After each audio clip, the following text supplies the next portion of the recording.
حکمت نظری کی اقسام تک ہم پہنچے تھے۔ میرا آج گلا بھی تھوڑا خراب ہے، یہ 2 دن ہو گئے ساتھ بخار وغیرہ اور اس طرح کے کچھ معاملات چل رہے ہیں، تو اس وجہ سے شاید آپ حضرات کو آواز میری مکمل صاف نہ آئے، لیکن بہرحال حکمت نظری کی 3 اقسام ہیں۔ یہ پرانی تقسیم کا انداز چل رہا ہے۔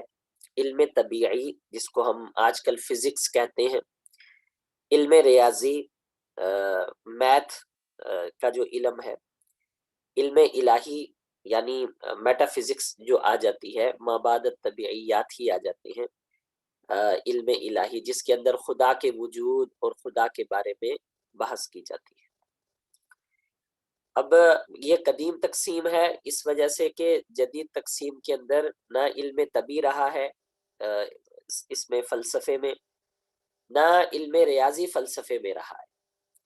تو قدیم تقسیم کے یہ دونوں علوم، علم طبیعی اور علم ریاضی، یہ دونوں علوم فلسفے سے نکل گئے ہیں، حکمت نظری سے نکل گئے ہیں، کیونکہ یہ مستقل علم بن گئے ہیں۔ علم طبیعی کے اندر یعنی سائنس کے، فزکس کے اندر بہت زیادہ ترقی ہوئی ہے، اس کے اپنے رولز ہیں، اس کے اصول اپنے ہیں، اس کے قوانین اپنے ہیں، اس کی وجہ سے مادیت کو بڑی ترقی ملی ہے، بظاہر دنیا کو بڑی ترقی ملی ہے۔ تو یہ علم علیحدہ ہو گیا، علم طبیعی۔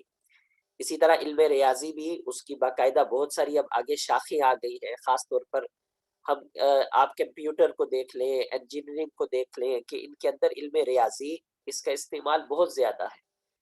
تو علم ریاضی کا استعمال زیادہ ہونے کی وجہ سے اس کی بہت ساری آگے اقسام بن گئی ہیں۔ ہم جتنا کمپیوٹر استعمال کرتے ہیں اس کے پیچھے بھی ریاضی ہے، حتیٰ کہ یہ جو کچھ آن لائن چلتا ہے اس کے پیچھے بھی ریاضی ہے، جو فیس بک، گوگل ہے، اس کے پیچھے بھی بہت سی ریاضی ہے۔ تو علم ریاضی کی بہت سارے نئے نئے شعبے آ گئے، جس وجہ سے یہ علم بھی جدا ہو چکا ہے۔ اب اس بات کو جاننے کا فائدہ یہ ہے کہ ہمارے ہاں خاص طور پر جو اہل مدارس ہیں، مدارس میں جو درس نظامی کا انتظام ہے، تو وہاں پر جو فلسفے کی کتابیں پڑھائی جاتی ہیں ان میں یہ شعبے موجود ہیں ابھی بھی۔ یعنی ریاضی تو موجود نہیں ہے، ریاضی تو علیحدہ ہے، لیکن علم طبیعی یعنی طبیعیات اس کے اندر موجود ہے۔ تو جب طبیعیات موجود ہے تو پرانی جو فزکس ہے، ہم مدارس کے اندر پرانی فزکس کو پڑھتے پڑھاتے ہیں، حالانکہ ان میں سے کئی باتیں ہمارے زمانے کے اندر وہ رد ہو چکی ہیں۔ یہ بات زیادہ اچھی رہے گی کہ کوئی بہتر کتاب جو مدارس کی ضرورت کو پوری کرے مدارس کے اندر شامل کی جائے، جس کے اندر فزکس کی جدید مساواتیں ہوں اور فزکس کی جدید باتیں ہوں، تاکہ جو ترقی ہوئی ہے طلبہ اس سے بھی روشناس ہو جائے۔ آگے علم طبیعی کی تعریف آپ کے سامنے لکھی ہوئی آ رہی ہے۔ یہ تعریف یہ ہے کہ مادے کے حقیقی احوال کو جاننا۔ لکھا تو یہ ہے کہ ایسی چیزوں کے حقیقی احوال جاننے کی کوشش کرنا جن کو وجود میں لانا ہماری طاقت میں نہیں، اور ان کا وجود خارجی اور ذہنی دونوں مخصوص صورت کے محتاج ہوں۔ تو یہ تو طویل تعریف ہے، اگر ہم اس تعریف کو مختصر بیان کریں گے تو ہم یوں کہیں گے کہ مادے کے حقیقی حالات کو جاننا یہ علم طبیعی کا کام ہے۔ تو مادہ انسان اس کو بنا نہیں سکتا، مادہ جو ہے بظاہر فلاسفہ کے نزدیک ہمیشہ سے ہے اور ہمیشہ رہے گا، بلکہ مادے کے بارے میں یہ بات کہ مادہ ختم نہیں ہوتا، اس چیز نے جدید سائنس کو بڑا فائدہ دیا ہے۔ جیسے مشینوں کے اندر جو پرانی چیزیں ڈلتی ہیں، آئل جو مشینوں کے اندر ڈلتا ہے تو وہ ری سائیکل ہو جاتا ہے، جب وہ استعمال ہو کے خراب ہو جاتا ہے تو کمپنیاں اس کو واپس جمع کر کے اس کو دوبارہ صاف کر کے دوبارہ استعمال میں لے آتی ہیں۔ اسی طرح دنیا کے اندر جتنی بھی مادی چیزیں ہیں وہ سب کی سب دوبارہ قابل استعمال ہیں، ان کو دوبارہ ری سائیکل کیا جاتا ہے۔ آج کل بڑی بڑی فیکٹریاں ہیں جن میں چیزوں کو ری سائیکل کیا جاتا ہے، یعنی دوبارہ سے قابل استعمال بنا دیا جاتا ہے۔ تو مادے کے احوال کو پہچاننا اور جاننا یہ علم طبیعی کا موضوع ہے، لیکن ہمارے زمانے کے اعتبار سے فزکس کا موضوع تھوڑا خاص ہو جاتا ہے۔ یہ پھر طبیعیات کی آگے اقسام آ جاتی ہیں، 3 اقسام ہیں۔ پہلی قسم طبیعیات کی ہے ما یعم الاجسام، جس کو میں نے یہاں امور عامہ لکھ دی ہے۔ مراد یہ ہے کہ جسم کے متعلق عام معلوماتی باتیں، کہ طول کیا ہوتا ہے، عرض کیا ہے، عمق کیا ہے، ایک مادے کی بنیادی صفات کیا ہوتی ہے، کہ وہ لمبا ہو، چوڑا ہو، گہرا ہو، یہ مادے کی بنیادی صفات ہے، اس طرح کی مباحث۔ نمبر 2 فلکیات ہے، اور نمبر 3 عنصریات ہے۔ عنصریات سے مراد علم کیمسٹری ہو جاتا ہے، عنصریات علم کیمسٹری، اسی کے اندر موسمی حالات وغیرہ بھی ساتھ شامل کر لیے جاتے ہیں۔ اب فلکیات نے مستقل بہت ترقی کر لی ہے، اور یہ مستقل سائنس کا شعبہ بن گیا ہے۔ کیمسٹری نے مستقل ترقی بہت کر لی ہے، اور یہ مستقل سائنس کا شعبہ بن گیا۔ اس کے بعد علم ریاضی ہے۔ علم ریاضی کی تعریف یہ ہے کہ غیر مادی چیزوں کے حالات کو جاننا، وہ چیزیں غیر مادی ہوں لیکن وہ اپنی وجود خارجی میں مادے کی محتاج ہوں۔ چیزیں غیر مادی ہیں لیکن اپنے وجود میں مادے کی محتاج ہے، تو اس کو ہم نے یہاں پر یوں لکھا کہ ایسی چیزوں کے احوال، حقیقی احوال کو جاننا، ایسی چیزوں کے حقیقی احوال کو جاننے کی کوشش کرنا جن کو وجود میں لانا ہماری طاقت میں نہیں، تو وہ مادہ ہی ہوتا ہے۔ لیکن وہ چیزیں وجود ذہنی میں مادے کی محتاج نہیں، اگرچہ وجود خارجی میں مادے کی محتاج ہیں۔ آپ اس کو ایک مثال سے سمجھ لیں، مثلا ہم کہتے ہیں کہ 1 2 3، یہ جو گنتی ہوتی ہے، تو آپ نے کبھی بھی حقیقی 1 نہیں دیکھا ہوگا، کبھی بھی حقیقی 2 نہیں دیکھا ہوگا۔ 1 یا 2 یہ اپنے خارجی وجود میں مادے کی محتاج ہے۔ الفاظ تو ہم استعمال کر سکتے ہیں اور فوراً آپ سمجھتے بھی ہیں کہ اچھا 1 یہ ہے، 1 2 یہ ہے، 3 یہ ہے، 4 یہ ہے۔ الفاظ آپ کے ذہن میں ان کی تجریدی صورتیں بھی آ جاتی ہیں۔ لیکن کیا خارج کے اندر کہیں حقیقی 1 پایا جاتا ہے؟ کسی نے دنیا کے اندر حقیقی 1 دیکھا ہو، حقیقی 2 دیکھا ہو، حقیقی 10 دیکھے ہوں؟ ایسا نہیں ہے، بلکہ وہ 10 وہ 1 کسی ذات کے اندر پائے جاتے ہیں۔ ہم کہتے ہیں 1 کتاب، 2 کتاب، 4 کتاب، 1 آدمی، 10 آدمی، 15 آدمی۔ اسی طرح جیومیٹری کو لے لیں، مثلا یہ کہ دائرہ، سرکل، ہم جانتے ہیں کہ دائرہ جو ہے اس کا ایک ذہنی وجود ہمارے ذہنوں میں ہے، لیکن خارج کے اندر کسی نے حقیقی دائرہ دیکھا ہو؟ تو ایسا نہیں ہے۔ خارج کے اندر دائرہ مادے کے اندر پایا جاتا ہے، یعنی کوئی مادی چیز ہوگی جو گول ہوگی، جیسے گیند گول ہوتا ہے، فٹ بال گول ہوتا ہے، کوئی کرا جو گول ہے، تو کسی چیز کے اندر یہ دائرہ جو دائرہ ہونا یہ پایا جائے گا۔ تو وجود خارجی میں تو علم ریاضی مادے کی محتاج ہے، کیونکہ یہ ایک صفت ہے، اور صفات بغیر ذات کے نہیں پائی جاتی۔ آپ کو معلوم ہے، علم، عالم نہیں ہوگا تو صرف علم کہاں ہوتا ہے؟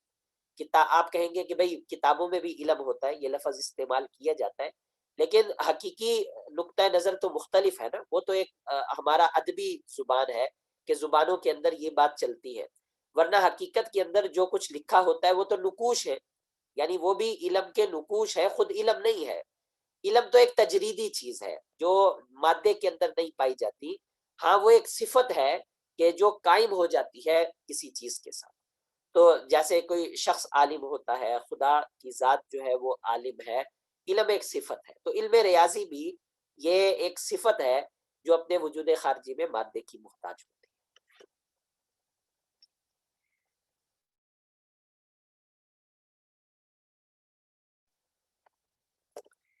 اس کے بعد ہمارے پاس آ جاتا ہے ریاضیات کی اقسام ہے، علم ہندسہ، علم حساب اور علم موسیقی۔ علم ہندسہ سے مراد ہے جیومیٹری وغیرہ۔ آج کل بھی مہندس کہتے ہیں، انجینئر کو مہندس کہا جاتا ہے، کیونکہ اس کا کام ہوتا ہے ناپنا، ناپ تول کے اور جو ہے پیمائش کر کے چیزوں کو بنانا اور بنانے کی جو ہے تجویزات پیش کرنا۔ تو علم ہندسہ یہ علم جیومیٹری کے لیے استعمال ہوتا ہے۔ علم حساب یہ عام ریاضی کے لیے استعمال ہوتا ہے، جس کے اندر جمع تفریق وغیرہ آ جاتے ہیں۔ اور علم موسیقی بھی ریاضی کی قسم ہے، موسیقی باقاعدہ یہ ریاضی کی قسم ہے، کیونکہ ریاضی کے اندر بھی چیزیں ان کی مقدار ہوتی ہے، اور علم موسیقی میں بھی آوازوں کی مقدار ہوتی ہے، تو ان مقادیر کو آپ جدا نہیں کر سکتے۔ اگر ان کے اندر برابری نہیں ہوگی تو علم موسیقی کا فن ٹھیک طریقے سے نہیں بیٹھے گا، اور وہ آوازیں ٹھیک طریقے سے سر نہیں دیں گی۔ جیسے علم ریاضی کے اندر اگر ٹھیک طریقے سے جمع تفریق نہیں ہوگی تو آپ کا مطلوبہ نتیجہ بھی حاصل نہیں ہوگا. تو علم موسیقی بھی ریاضیات کی اقسام میں بن جاتی ہے. علم الہی، ایسی چیزوں کے حالات کو جاننا جو اپنے وجود خارجی اور ذہنی دونوں میں مادے کی محتاج نہیں ہے، نہ وجود خارجی میں نہ وجود ذہنی میں. یعنی جیسے خدا کی ذات ہے کہ خدا حقیقت میں پایا جاتا ہے لیکن خدا مادے کا محتاج نہیں ہے اور ذہن میں بھی مادے کا محتاج نہیں ہے، تو اپنے وجود خارجی میں بھی مادے کا محتاج نہیں، اپنے وجود ذہنی میں بھی مادے کا محتاج نہیں. الہیات کی دو اقسام ہیں. ایک قسم تو وہ ہے جس میں براہ راست خدا کے بارے میں بات ہوتی ہے، جیسے علم باری تعالیٰ، اللہ کو کیسے علم حاصل ہوتا ہے، جیسے وجود باری تعالیٰ، خدا کا وجود ہے یا نہیں ہے. تو یہ تو باتیں الہیات کے متعلق ہو جاتی ہیں. اور اگر کچھ بنیادی باتیں ہوں تو ان کو ہم فلسفہ اولا کہہ دیتے ہیں. فلسفہ اولا سے مراد ہے کچھ بنیادی باتیں جو الہیات کے اندر کام آتی ہیں. یہ جو آپ نے ابھی فلسفے کی ایک تقسیم وغیرہ پڑھی ہے، یہ قدیم زمانے کے اندر اور آج تک مدارس کے اندر اسی ترتیب سے فلسفے کے بارے میں پڑھایا جاتا رہا ہے. لیکن جو جدید فلسفہ ہے وہ بدل چکا ہے، اس کا انداز کافی بدل چکا ہے. تو قدیم اگر آپ لوگوں کے ذہنوں میں رہے گا تو جدید کو سمجھنے میں بھی آسانی ہوگی. لیکن ہمارے جو دورے کا مقصد ہے وہ یہاں سے سمجھے کہ براہ راست شروع ہو رہا ہے. آگے آنے والی جو باتیں ہیں ان کے اندر اب زیادہ سے زیادہ جدید انداز ہی، مغربی جدید انداز ہی پیش ہو. تو اقسام فلسفہ ہمارے سامنے آ جاتی ہیں. آپ حضرات کے سامنے یہ اقسام فلسفہ لکھی ہوئی ہے. یہاں میں نے لکھا فلسفے کی 5 اقسام، لیکن یاد رکھیں کہ مختلف لوگ فلسفے کی مختلف اقسام بیان کرتے ہیں. 6 اقسام بھی بیان کی جاتی ہیں. آپ کے سامنے یہاں پر 6 اقسام ہی دائروں کے اندر بنی ہوئی ہے. اب بعض لوگ 5 تک گنتے ہیں، بعض 6 تک گنتے ہیں، بعض 8 تک گنتے ہیں، لیکن کم و بیش جو بنیادی ہیں وہ 5-6 ہیں. نمبر 1 سب سے اوپر مابعد الطبیعیات ہے. مابعد الطبیعیات یہ سب سے بنیادی قسم ہے میٹا فزکس، کیونکہ جو مکاتب فکر ہیں علم فلسفہ کے، وہ بہت زیادہ ان کا تعلق مابعد الطبیعیات کے ساتھ ہے. نمبر 2 علمیات ہیں. علمیات کا بنیادی مطلب یہ ہوتا ہے کہ ذرائع علم کیا ہے، ہمیں علم کیسے حاصل ہوتا ہے. علمیات فلسفے کی ایسی شاخ ہے جس میں اس سے بحث کی جاتی ہے کہ ہمیں علم کیسے حاصل ہوتا ہے. تو ذرائع علم ہمارے پاس کیا کیا ہے. آپ نے شرح قائد کے اندر بھی شروع کے اندر یہ بحث پڑھی ہوگی کہ ذرائع علم کیا ہے، تو یہاں پر بھی ذرائع علم کی بحث ہوتی ہے. علمیات ہے. اس کے بعد منطق ہے. منطق کے بارے میں تو آپ حضرات جانتے ہیں. تاریخ فلسفہ ہے، ہم نے اس کے بارے میں تفصیل سے پڑھنا ہے. جمالیات ہیں. جمالیات کے اندر آرٹ آ جاتا ہے، یعنی مصوری آ جاتی ہے، فنون ایسے آ جاتے ہیں جن کا تعلق جمالیات کے ساتھ ہوتا ہے. جیسے کیونکہ یہ مغربی فلسفہ ہے نا، تو مجسمہ سازی ہو گئی، اسی طرح تصویریں ہو گئی، تو یہ جمالیات کے اندر آ جاتی ہیں.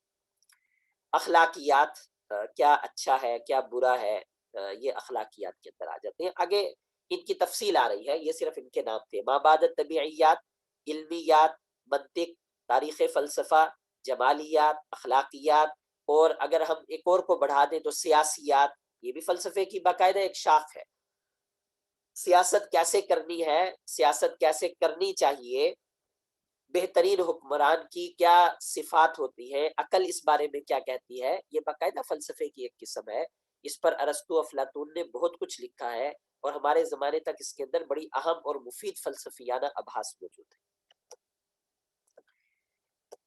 پہلی چیز تھی مابعد الطبیعیات، تو اس کی اب تعریف دیکھ لیں. مابعد الطبیعیات یعنی میٹا فزکس جو ہے، مابعد الطبیعیات کی تعریف یہ کی جاتی ہے کہ عالم کے داخلی اور غیر مادی امور سے بحث کرنا. عالم جہان کو کہتے ہیں، اس جہان کے داخلی اور غیر مادی، جو مادی امور نہ ہو، مادی معاملات نہ ہو، ان سے بحث کرنا. مابعد الطبیعیات کا موضوع کیا ہے، تو حقیقت کی تلاش اس کا موضوع ہے. یہ علم حقیقت اور مظہر میں فرق کرتا ہے. یہ علم حقیقت اور مظہر میں فرق کرتا ہے. اس کا مطلب یہ ہے کہ فلاسفہ اس چیز کو دیکھتے ہیں کہ یہ جو کائنات ہے، یہ کائنات تو ایک بظاہر ہمیں نظر آ رہی ہے، یہ کیا حقیقت میں بھی ایسی ہی ہے، کیا یا اس کے علاوہ بھی کوئی حقیقت ہے؟ تو اگر حقیقت میں ایسی ہے یا اس کے علاوہ کوئی حقیقت ہے، اس سے ہمارے سامنے دو باتیں آ جاتی ہیں کہ ایک علم ہے مظاہر کا اور ایک علم ہے حقیقت کا۔ تو مظاہر کا علم کیا ہے کہ جو بکھری ہوئی دنیا آپ کو نظر آتی ہے، جسے آپ دیکھ سکتے ہیں، سن سکتے ہیں، چھو سکتے ہیں، چکھ سکتے ہیں، یہ مظاہر کا علم ہے۔ تو کیا ان کے پیچھے بھی کوئی حقیقت ہے؟ تو یہ حقیقت کا علم ہے۔ مابعد طبیعیات کا بنیادی کام ہی یہ ہے کہ وہ حقیقت کو تلاش کرے کہ مظاہر کے پیچھے کیا حقیقت ہے۔ لہٰذا جو فلاسفہ مظاہر کے پیچھے کسی حقیقت کے قائل ہی نہیں ہیں، وہ مابعد طبیعیات کو بھی نہیں مانتے، کیونکہ اس کے ماننے کی پھر وجہ باقی نہیں رہ جاتی۔ اگر تو آپ مانتے ہیں کہ چیزوں کے پیچھے بھی کچھ حقیقت ہے، تو اب تو ساری بحث چلے گی کہ وہ حقیقت کیا ہے۔ اب تو بہت ساری بحث ہے جیسے آگے آنے والی۔ لیکن اگر آپ پیچھے کوئی حقیقت ہی نہیں مانتے، آپ کہتے ہیں بس جو چیزیں ہمیں نظر آتی ہیں یہ چیزیں ایسی ہی ہیں، تو اس کے بعد مابعد طبیعیات کا سوال ہی ختم ہو جاتا ہے۔ لہٰذا جو فلاسفہ مابعد طبیعیات یعنی میٹا فزکس کے منکر ہیں، وہ یہی کہتے ہیں کہ پیچھے کوئی حقیقت نہیں ہے، جو مظاہر ہیں وہی حقیقت ہے، مظاہر کے علاوہ کوئی حقیقت نہیں۔ ایک پہلی قسم ہو گئی مابعد طبیعیات، دوسری قسم ہمارے پاس منطق آ گئی۔ منطق کی تعریف موضوع غرض یہ پرانی تعریف ہی لکھی ہے، کیونکہ آج کل بھی ارسطو کی منطق کی یہی تعریف رہے گی۔ منطق کہتے ہیں ایسے قوانین کو جاننا جن کی وجہ سے ہم فکری غلطی سے بچ سکیں۔ اصل میں ارسطو کا جو ایک زبردست کام تھا وہ یہ تھا کہ ارسطو نے چیزوں کو تقسیم کیا اور ترتیب دیا۔ یہ ارسطو کا ایک بہت بڑا کارنامہ ہے۔ آپ اپنے گھر میں بیٹھے ہو اور آپ کے گھر کے اندر چیزیں بکھری ہوئی پڑی ہیں، لیکن پھر آپ سوچتے ہیں کہ کیوں نہ میں اپنے گھر کو اس طرح ترتیب دوں کہ کتابوں کے لیے ایک حصہ مقرر ہو جہاں کتابیں پڑھی ہوں، کتابیں بھی ترتیب سے پڑھی ہوں کہ مذہبی کتابیں جدا ہوں، دوسری کتابیں جدا ہوں، گھر کے اندر برتن رکھنے کی علیحدہ جگہ ہو، بستر رکھنے کی علیحدہ، تو ایک ترتیب آ جاتی ہے۔ تو جیسے مادی کائنات کے اندر ہم چیزوں کو ترتیب دیتے ہیں، اور یہ ایک بڑی زبردست چیز ہے، ارسطو نے افکار کو بھی ترتیب دیا ہے۔ نہ صرف یہ کہ مادی کائنات کو ترتیب دینے کی کوشش کی، بلکہ افکار کو بھی ترتیب دینے کی کوشش کی، کیونکہ جب افکار ترتیب سے ہوں گے تو پھر ان کے اندر غلطی نہیں ہوگی، چیز آپ کے سامنے صاف سامنے آئے گی۔ جیسے برتن اگر ترتیب سے پڑے ہیں تو آپ اپنے مطلوبہ برتن تک پہنچ سکتے ہیں، اسی طرح اگر افکار آپ کے ذہن میں ترتیب سے ہیں تو آپ اپنی مطلوبہ فکر تک پہنچ سکتے ہیں۔ تو یہ ارسطو کا ایک بڑا کارنامہ ہے کہ ارسطو نے افکار کو ترتیب دیا اور افکار کو ایسے طریقے سے پیش کیا کہ اس کے بعد جو ہے ہم ٹھیک فکر تک اگر کوشش کریں تو ہم پہنچ سکتے ہیں۔ تو منطق کی تعریف یہ ہے، یہ تو حقیقت تھی منطق کی، یعنی ارسطو کا کارنامہ کیا تھا۔ بلکہ اگر آپ یہ دیکھیں تو آپ حیران ہوں گے کہ جدید ترین سائنس بھی وہ منطقی ترتیب پر قائم ہے۔ بچے اسکولوں کے اندر پڑھتے ہیں کہ جانوروں کی قسمیں ہیں اور جانوروں کو آج کل تقسیم کیا جاتا ہے، جدید فلاسفرز نے اور سائنسدانوں نے جانوروں کو تقسیم کیا ہے، کائنات کو تقسیم کیا ہے، ستاروں سیاروں کو تقسیم کیا ہے۔ تو یہ والا جو ایک ذہن ہے، اس ذہن کو پیش کرنے میں ارسطو سب سے پہلی شخصیت تھی جس نے اس طریقے سے چیزوں کو پیش کیا اور بتایا کہ ہمیں مادی کائنات کو بھی اور غیر مادی کو بھی تقسیم کرنا چاہیے۔ بہرحال منطق کی تعریف یہ ہے کہ ایسے قوانین کو جاننا جن کو استعمال کرتے ہوئے فکری غلطی سے بچا جا سکے۔ منطق کا موضوع ہے جانے ہوئے تصورات اور تصدیقات جن کے ذریعے سے مجہول تصورات اور تصدیقات تک پہنچا جاتا ہے۔ منطق کی غرض کیا ہے کہ فکری غلطی سے انسان بچ جائے۔ یہ باتیں تو آپ حضرات کو پہلے سے معلوم ہے۔ یہ اب اگلی چیز آپ دیکھ لیں، منطق تین طرح کی ہے۔ نمبر ایک استخراجی منطق، جسے آپ ارسطو کی منطق کہتے ہیں۔ ارسطو کی بنیادی منطق جو تھی وہ ڈیڈکٹیو لوجک تھی، وہ استخراجی منطق تھی۔ استخراجی منطق کا مطلب یہ ہوتا ہے کہ پہلے کلیات کو قائم کر لیا جاتا ہے، پھر ان کلیات پر جزیات کو پیش کیا جاتا ہے۔ کلیات پہلے سے قائم ہوتے ہیں کہ یہ ایک کلیہ ہے، یہ ایک کلیہ ہے، اور پھر جزیات کو ان کلیات پر پیش کیا جاتا ہے۔ تو جب جزیات کو آپ کلیات پر پیش کرتے ہیں، اگر وہ جزی بھی ان کلیات جیسی بن رہی ہوتی ہے، ان سے مطابقت ہو رہی ہوتی ہے تو آپ حکم لگا دیتے ہیں کہ اس جزئی کا حکم بھی یہی کلی والا ہے. جیسے آپ نے دیکھا کہ زید ضرب زید لکھا تھا تو آپ نے کہا کہ زید جو ہے وہ فاعل ہے، اور آپ نے قانون یہ پڑھا ہوا تھا کہ ہر فاعل جو ہے وہ مرفوع ہوتا ہے، تو آپ نے یہ حکم بھی لگا دیا کہ زید بھی مرفوع ہے. یا آپ نے یہ کہا کہ زید انسان ہے، اور یہ قانون آپ کو پتا تھا کہ تمام انسان فانی ہے، تو آپ نے یہ حکم لگا دیا کہ زید بھی فانی ہے. تو منطق استخراجی کا طریقہ یہ ہوتا ہے کہ اس میں کلیات پہلے سے بنا لیے جاتے ہیں، پھر کسی جزئی کو کلی پر پیش کیا جاتا ہے، اگر وہ اس سے مطابقت کھا رہی ہے تو اس کا حکم بھی کلی والا حکم بتا دیا جاتا ہے. منطق استقرائی یہ مسلمانوں کی ایجاد ہے، اور پھر سائنس میں اس کو بہت زیادہ استعمال کیا گیا کہ اس کے اندر ایسا نہیں کیا جاتا کہ آپ پہلے سے کلیات بنا لیں. اس کے اندر پہلے تحقیق کی جاتی ہے، اور تحقیق کے نتیجے میں آپ ایک کلی بناتے ہیں. تو جب آپ تحقیق کریں گے تو تحقیق جزیات پر ہوتی ہے. ابتدا میں آپ نے ایک چیز دیکھی، دوسری چیز دیکھی، تیسری چیز دیکھی، تو بہت ساری چیزوں کو دیکھ کر پھر آپ نے ایک اصول بنا لیا. تو منطق استقرائی کا جو طریقہ ہوتا ہے، یہ طریقہ حقیقت کے اندر تحقیق اور جستجو کا طریقہ ہے، جس کے اندر آپ تحقیق اور جستجو پہلے کرتے ہیں، اور تحقیق کرنے کے بعد آپ کسی نتیجے پر پہنچتے ہیں، پہلے سے اس کے کلیات نہیں بنے. آج کل سائنس میں اور جو جدید تعلیم ہے جس کا طریقہ کار سائنسی ہے، جیسے M Phil P H D وغیرہ، اس کے اندر بھی منطق استقرائی کے طریقے کو استعمال کیا جاتا ہے. نمبر 3 ہے علاماتی منطق، جس کو ایبڈکشن لاجک کہتے ہیں. علاماتی منطق، علاماتی منطق کا مطلب یہ ہے کہ آپ علامات کو دیکھ کر کسی نتیجے تک پہنچتے ہیں، جزیات کو دیکھ کر نہیں، ایک طرح کی جزیات کو دیکھ کر نہیں، مختلف طرح کی جزیات کو دیکھ کر آپ کسی ایک نتیجے پر پہنچتے ہیں. مثال کے طور پر آپ کو پتا چلا کہ ایک بچہ جو ہے وہ امتحان کے اندر فیل ہو گیا، تو آپ نے اس کی تحقیق کرنی شروع کی. تو آپ کو اندازہ ہوا کہ بھئی وہ کلاسوں میں حاضر نہیں تھا. آپ نے مزید تحقیق کی، آپ کو پتا چلا کہ وہ بیمار رہتا تھا، اس وجہ سے وہ پڑھائی نہیں کر سک رہا تھا. تو اس طرح کی مختلف چیزوں کو تلاش کر کے آپ کو پتا چل گیا کہ اچھا اس کے فیل ہونے کی وجہ کیا. یا اس سے بھی بہتر مثال، جو زیادہ صحیح مثال ہے، وہ یہ ہے کہ ایک آدمی ڈاکٹر کے پاس جاتا ہے، تو ڈاکٹر انسان سے مختلف علامات پوچھتا ہے کہ بھئی بیماریوں کی مختلف علامات بتاؤ، اور ڈاکٹر مختلف علامات سن کر ایک نتیجے پر پہنچتا ہے اور کہتا ہے کہ آپ کو فلاں بیماری ہے، لہٰذا فلاں دوائی دینی چاہیے. تو یہ علامات کا علم ہے، یہ بھی ایک منطق ہے، لیکن یہ منطق علاماتی منطق ہے، جس میں علامات کو دیکھ کر ہم نتیجے تک پہنچتے ہیں. ظاہر ہے آپ اس کے اصول نہیں بنا سکتے. جب آپ علامات کی باتیں کرتے ہیں تو علامت کے آپ اصول نہیں بنا سکتے. اسی وجہ سے اس کو ہم باقاعدہ کہیں پڑھ نہیں سکتے کہ اس کے کچھ اصول بنے ہوں اور اصولوں کے تحت جو ہے ہم اس کو پڑھ سکیں. کوئی بہت اس طرح کے تفصیلی اصول نہیں. منطق استخراجی کیونکہ اس کے اصول مقرر ہیں، اس وجہ سے اس کو زیادہ تفصیل کے ساتھ پڑھا جاتا ہے، کیونکہ اس میں ہمارے پاس پہلے سے کلیات ہوتے ہیں. منطق استقرائی، اس کے اندر پہلے سے اصول تو نہیں ہوتے، لیکن اصول بنانے کا طریقہ انسان سیکھ لیتا ہے. لیکن منطق علاماتی، اس کے اندر اصول بنانے کا طریقہ نہیں سیکھتا، بس علامات سے انسان کسی نتیجے تک پہنچتا ہے. تو پہلے علامات ہوتی ہیں، بعد میں نتیجہ ہوتا ہے، بیچ کے اندر کوئی کلیہ نہیں آتا. تو اس طریقے سے منطق علاماتی کام کرتی ہے. تو اگر آپ یاد رکھنا چاہیں تو یاد رکھنے کا آسان طریقہ یہ ہے کہ منطق استخراجی، اس کا تعلق ہے عقلیات کے ساتھ.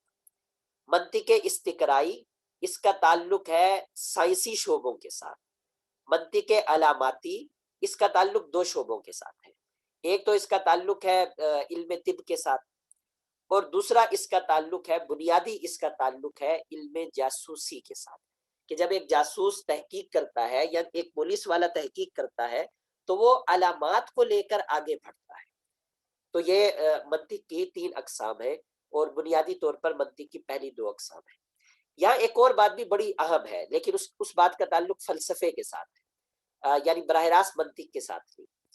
اگر تو آپ میٹا فزکس کو مانتے ہیں، یعنی اگر آپ مانتے ہیں کہ ما بعد طبیعیات چیزیں ہوتی ہیں اور کائنات کے پیچھے بھی کوئی حقیقت ہے، اگر آپ اس بات کو مانتے ہیں تو اس کے بعد خود بخود آپ کو منطق استخراجی کا ہی طریقہ اپنانا پڑے گا، آپ استقرائی طریقہ نہیں اپنا سکتے، یہ ایک مجبوری ہے کہ اگر آپ عقلیت کو اصل مانتے ہیں، اگر آپ تصوریت، آئیڈیالزم، مثالیت کو اصل مانتے ہیں، تو آپ مجبور ہیں منطق استخراجی کو استعمال میں لانے کے لیے، کیونکہ یہی وہ منطق استخراجی بھی کلیات پیش کرتی ہے، تصوریت کے اندر بھی آپ کلیات کو پیش کر سکتے ہیں۔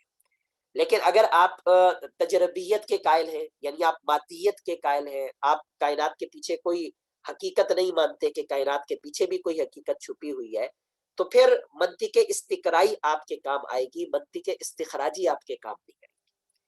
تو ایک تو فرق یہ ہو گیا۔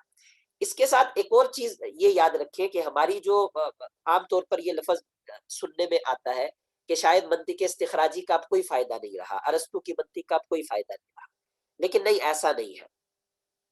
ہمارے زمانے کی جو سائنس ہے، جس کو آپ کہہ لیں آئنسٹائن کے بعد کی جو سائنس ہے، اس سائنس نے اپنی بنیاد دوبارہ منطق استخراجی پر رکھی ہے، استقرائی پر نہیں رکھی، کیونکہ منطق استقرائی کا تعلق ہوتا ہے مشاہدے کے ساتھ، لیکن جو جدید نظریات بہت سارے پیش کیے گئے ہیں، وہ نظریات ایسے ہیں کہ ان کو کوئی بھی دیکھ نہیں سکتا، مشاہدہ نہیں کر سکتا، ان کے اندر بھی بس کلیات سے کام لینا پڑتا ہے، زبانی کام لینا پڑتا ہے۔ مثلا آئنسٹائن کا ہی نظریہ دیکھ لیں، نظریہ اضافیت جو ہے، نظریہ اضافیت کے اندر اس نے کوئی عمل کر کے اس کو چیک نہیں کیا، بلکہ اس نے ریاضی کی مساواتوں کو پیش کر کے ایسے نتائج پیش کیے کہ دنیا اس کو ماننے پر نہ صرف یہ کہ مجبور ہوئی، اور باقاعدہ جو ہے بعد میں اس کی تصدیقات بھی ہو گئی۔ لیکن جب اس نے وہ نظریات پیش کیے، اور آج بھی جب آپ ان نظریات کو سمجھیں گے تو منطق استخراجی کے طریقے پر سمجھا جاتا ہے، یعنی ریاضیاتی طریقے پر اس کو سمجھا جاتا ہے، منطق استقرائی کے طریقے پر اس کو نہیں سمجھا جاتا۔ تو بہرحال یہ دو فرق آ جاتے ہیں منطق استخراجی میں اور منطق استقرائی۔ منطق کی تین شاخیں ہیں، یعنی یہ تو میں نے لکھ دیا، منطق کی تین شاخیں ہیں۔ بنیادی طور پر تو منطق جو مشہور ہے وہ ارسطو کی منطق ہے۔ ارسطو کی منطق کو مسلمانوں نے لے کر مسلمانوں نے بھی اس کے اندر اضافے کیے، بہت زیادہ اضافے کیے، لیکن وہ اضافے تنقیدی سطح کے نہیں تھے، وہ اضافے اثباتی سطح کے تھے، یعنی باتوں کے اندر مزید اضافہ کیا، منطق کو مزید صاف کیا، اس کے اندر دلائل کو مزید قائم کیا، حتیٰ کہ منطق کے فلسفوں کو بھی قائم کیا۔ منطق کے فلسفے، جیسے آپ منطق کی اعلیٰ قسم کی جب کتابیں پڑھتے ہیں تو ان کے اندر فلسفوں کی طرف بات چلی جاتی ہے، جیسے سلم کو ہی اگر آپ اٹھا کر دیکھ لیں تو سلم کی اگر آپ مباحث دیکھیں گے تو بہت ساری مباحث منطق کی کم ہے اور فلسفے کی زیادہ ہے۔ لیکن منطق کے اوپر تنقید کا جو کام کیا ہے، دو لوگوں نے کیا ہے بڑے پیمانے پر جو تنقید کی ہے۔ ایک جان سٹورٹ مل نے کی ہے، اس نے ایک کتاب لکھی نظام المنطق، اور نظام المنطق کے اندر اس نے ارسطو کی منطق کے اوپر تنقید کی اور مقابلے کے اندر کئی بہتر باتوں کو پیش کیا۔ اس نے کہا کہ ارسطو کی منطق کے اندر یہ خامیاں پائی جا رہی ہیں، اور ہمیں ضرورت ہے کہ ان خامیوں کو دور کریں، اور اس طریقے سے ہم ان خامیوں کو دور کر سکتے ہیں۔ مثال کے طور پر ارسطو نے مقولات پیش کیے تھے کہ کسی قضایا کو سمجھنے کے لیے مقولات کی ضرورت ہے، 10 مقولات ارسطو نے پیش کیے تھے کہ ہم جو بھی باتیں کرتے ہیں وہ باتیں ان 10 مقولات میں سے کسی ایک مقولے کے تحت ضرور آ جاتی ہیں، یعنی کل کائناتی سطح کی جتنی بھی باتیں ہیں وہ سب کی سب باتیں، وہ سب کے سب خبریں، یا وہ سب کے سب محمولات، ان کا تعلق ان 10 مقولات کے ساتھ ہوتا ہے۔ مثال کے طور پہ اگر آپ کوئی بھی بات کریں گے تو وہ بات کسی زمانے میں ہوگی، اس بات کا تعلق کسی جگہ کے ساتھ ہوگا، اس بات کے اندر کسی مادے کا ذکر ہوگا، یا اس بات کے اندر کسی صفت کا ذکر ہوگا، یا اس بات کے اندر کسی حیت کا ذکر ہوگا۔ تو اسی طرح اس کے مقولات بنتے ہیں نا، جوہر اس کا ایک مقولہ ہے، عرض اس کا ایک مقولہ ہے، اسی طرح فعل اس کا ایک مقولہ ہے، انفعال اس کا ایک مقولہ ہے، تو اس کے وہ 10 مقولات ہیں۔ تو جان سٹورٹ مل نے کہا کہ مقولات کی یہ جو تقسیم ارسطو نے کی ہے یہ سرسری ہے، یہ مکمل نہیں ہے۔ یہ مکمل کیوں نہیں ہے؟ کیونکہ ارسطو نے جذبات کے متعلق جو مقولات تھے ان کو تو چھوڑ دیا۔ ظاہر ہے انسان کی ساری باتیں وہ ایسی نہیں ہوتی کہ مکمل مادی ہو، انسان کو خوشی بھی پیش آتی ہے، غم بھی پیش آتا ہے، جسے وہ شعوری کیفیات کہا جاتا ہے، مسرت ہے، غصہ ہے، ناراضگی ہے، خوشی ہے۔ ان کے لیے تو ارسطو کے ان مقولات کے اندر جگہ نہیں ہے، لہٰذا اس نے نئی تقسیم پیش کی جس کے اندر کیفیات شعوری کے مقولات کو بھی شامل کیا۔ تو مقولات کے اندر فرق، ایک بہت بڑا فرق ہے جو جان سٹیورٹ مل لے کر آیا۔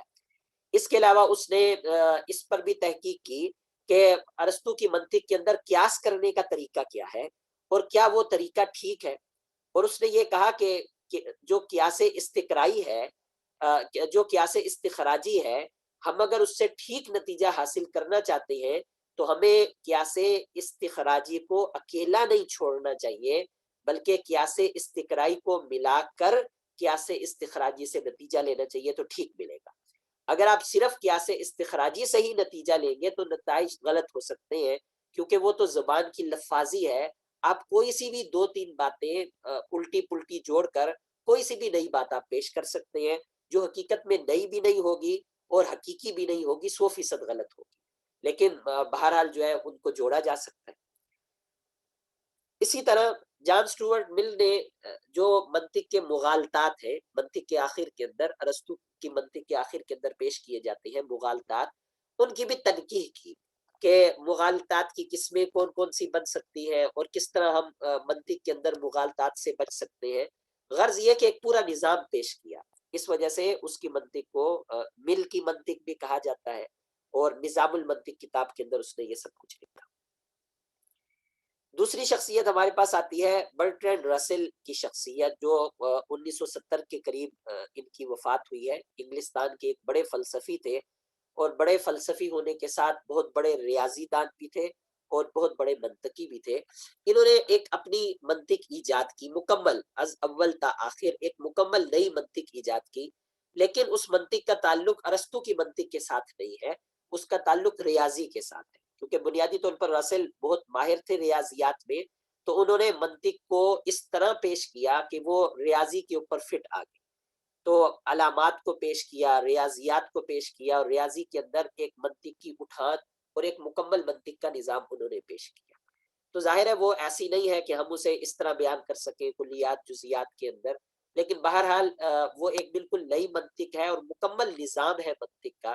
اس طرح ہمارے سامنے مکمل نظامات کے اعتبار سے تو دو ہی منطقیں آتی ہیں، یا ارسطو کی یا برٹرینڈ رسل کی، لیکن کیونکہ بہت زیادہ تنقید اور بہت سی نئی باتوں کو جان سٹیورٹ مل نے بھی پیش کیا ہے، اس وجہ سے مل کی منطق کو بھی ہم نے ساتھ شامل کر لیا۔ اس کے بعد باری آ جاتی ہے جمالیات کی۔ اس کا ذکر پہلے ہو گیا۔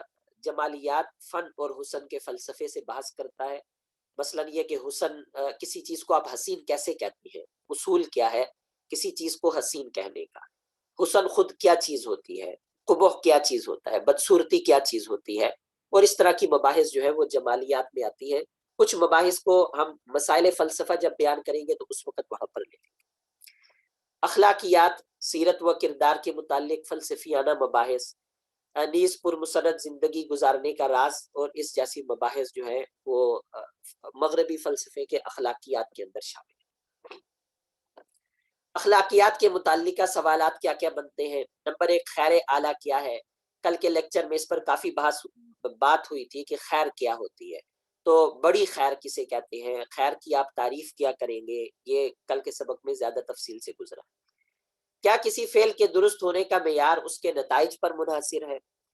آپ کسی چیز کو اس وجہ سے صحیح کہیں گے کہ نتیجتاً وہ چیز ٹھیک ہے، کیا یہ معیار ٹھیک ہے یا یہ معیار ٹھیک نہیں ہے؟ اب یہ اخلاقیات کا سوال ہے۔